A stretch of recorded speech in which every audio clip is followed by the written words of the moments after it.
So today I want to speak about the very important pasuk of Poteach Et Yadicha. Okay? It's brought down by Rabbi Chaim Volozhin that wrote Nefesh HaChaim. He says that the main place to ask for Parnasah is the pasuk Poteach Et Yadicha. Okay? So I think that everybody needs Parnasah in the world. For sure the poor people, but also the rich people. The poor people think, the rich people, they don't need Parnasah, they have enough money.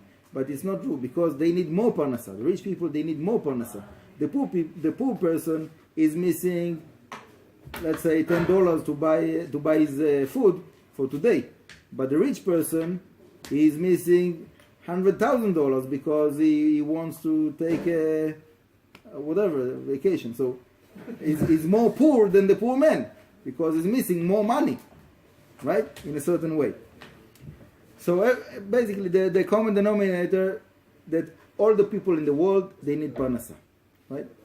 So what we say, Poteach Et Yadecha, open your hands, umasbiya lekol chai ratzon, you give for all of the life, not only people, even the nature. The plant, he have the desire of Parnasah, of water and sunlight and some wind to move his leaves, right? Everybody needs Parnasah, even the plants, even the minerals.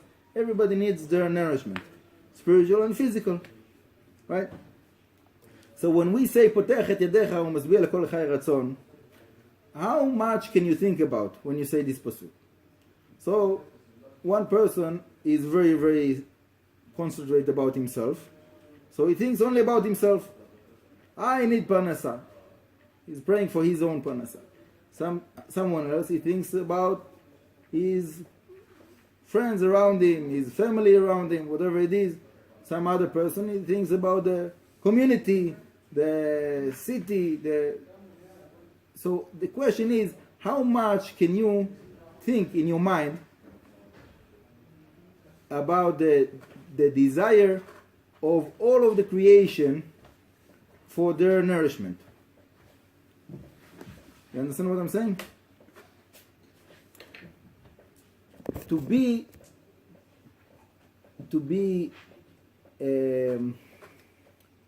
mature, it means to be able to look on the bigger picture, not to look about yourself, right?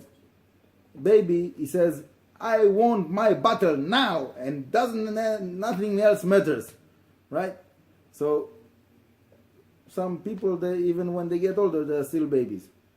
I want my whatever it is now, and nothing else matters.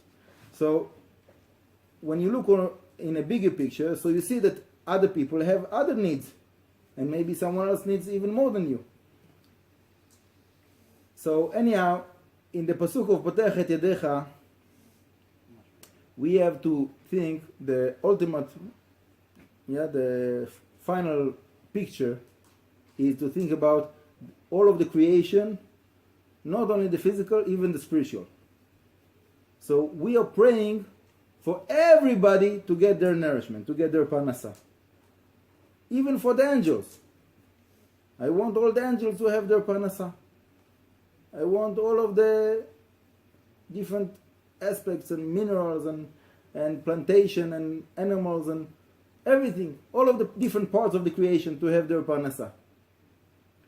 So when you say lekol chai ratzon, gives desire of all life, meaning all of the different creations.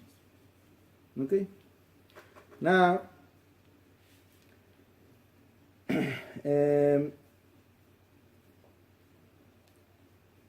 okay, so here I'm looking in page 112 in the Siddur,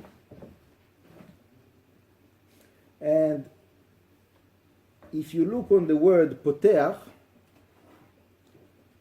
it has the gematria of 378. Okay?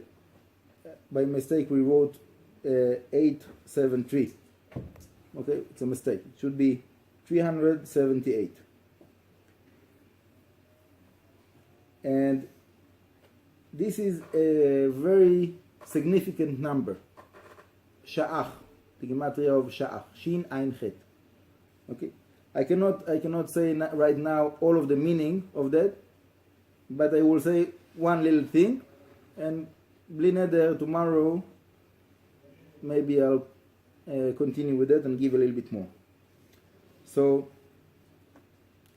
there's a very, very special light that comes from the spiritual worlds, that is the gematria of Shin Ein.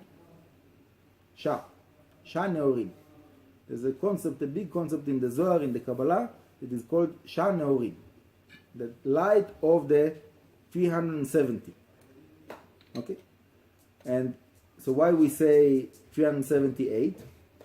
When you add the 8, it makes it that it will be protected.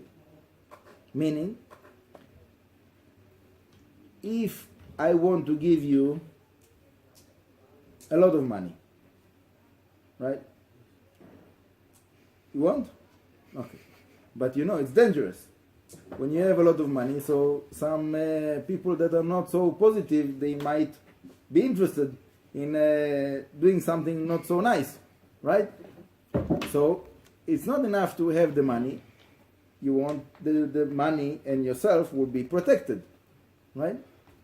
So otherwise, maybe it's better to be without the money, right? You don't want the mafia after you. If you don't have a way to protect yourself from them, right? Agree? Okay. So that's what I'm saying.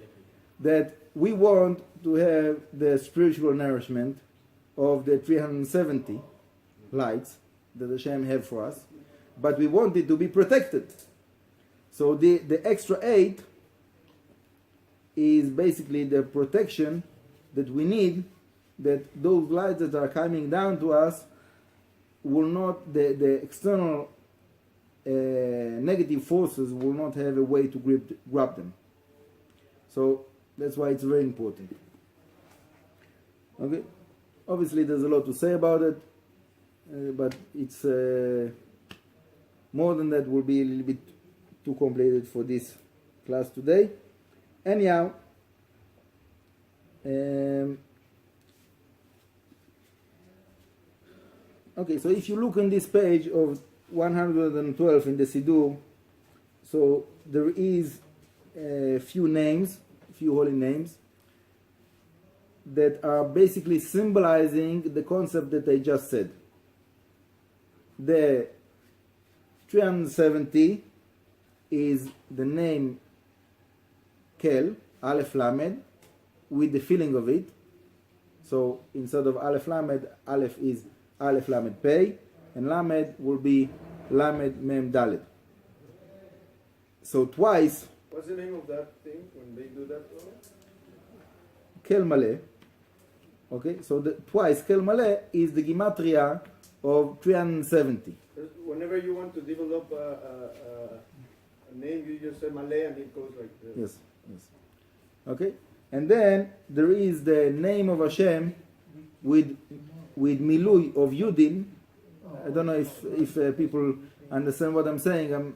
It's a little bit advanced, but if you have the Siddur in front of you, so you are able to see it inside. So the name of Yud Kei Vav Kei that is filled up with Yudin. So the original Yud Kei Vav Kei, in each one of them have 4 letters. So the 4 letters and 4 letters together is the 8.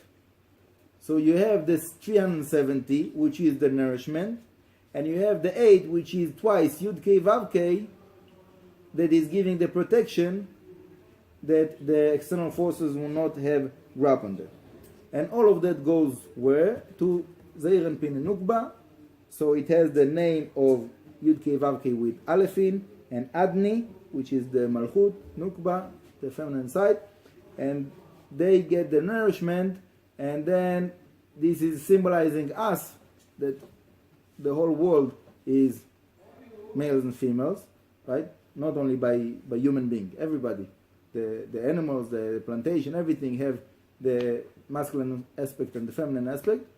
So that will give the nourishment for all of the creation, all of life, like we said in the beginning. Okay? So it was a little bit advanced today, but whoever have the Siddur will be able to understand what I said, and it will give it a deeper meaning. And Bezrat Hashem, I hope that even those people that don't have the Siddur will have the inspiration when they say the pasuk Poteach Et Yadicha u'masbih lekol chai ratzon, to try to think about those concepts and to pray for themselves and for their surrounding and for the rest of the creation around them, that everybody will get their nourishment, and then Bezrat Hashem, when everybody will be fulfilled, so there will be there won't be any need for wars and hatred and jealousy and all of that, because all of those things, they are coming from the feeling of lacking. I need to fight him because he's taking my piece, my share. But if I have enough of what I need, so there's no reason for me to fight him, right? So when everybody will be fulfilled, so we'll have peace and harmony, right? So Bezrat Hashem. And what's the in the 60s they said peace and harmony, peace and love, and that was the goal. But for us, that's a way to be able to serve Hashem. The goal is to get connected with Hashem, to serve Hashem. But to be able to serve Hashem, we need to have the peace and harmony in our life and surrounding us, that will be able to concentrate in our real main goal. Okay, very good. So thank you very much for everybody that joined, and bracha v'atzlacha. Bezrat Hashem, bli neder, tomorrow we'll try to be here at 9 o'clock, right? And to start in time. Bli neder, Bezrat Hashem. All the best from Kever David HaMelech, Yerushalayim.